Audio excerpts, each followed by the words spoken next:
సూర్యనారాయణ స్వామి దేవాలయంలో ఈరోజు మాఘశుద్ధ సప్తమి ఫిబ్రవరి 16, 2024 సంవత్సరంలో మొట్టమొదటిగా వచ్చే పండగ సంక్రాంతి అయిన తర్వాత అది సూర్యుడి కార్యక్రమమే. సూర్యనారాయణ స్వామి సూర్యుడు మకర రాశిలో ప్రవేశిస్తాడు. మకర రాశిలో ప్రవేశించిన వెంటనే తరుణంలోనే మన రథసప్తమి ఉత్సవం జరుగుతుంది.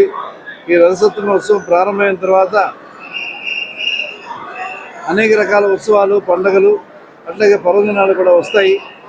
ఈ రథసప్తమి ఉత్సవం నాడు ముత్తైదువులు అందరూ కూడా నోములు కూడా నోస్తారు.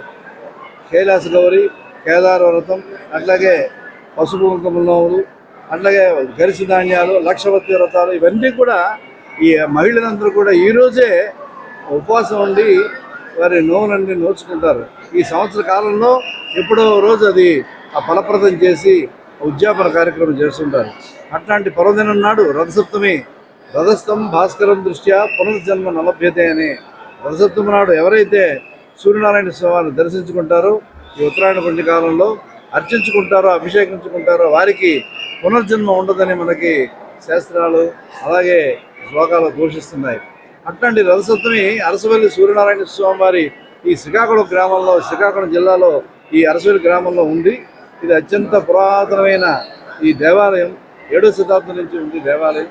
అనూరుడు స్వామివారిని దేవేంద్రుడు ఇక్కడ ప్రతిష్ఠ చేసినట్టు మనకు తెలుస్తున్నది. అట్లాగే స్వామికి 7 గుర్రాల రథం ఉంది.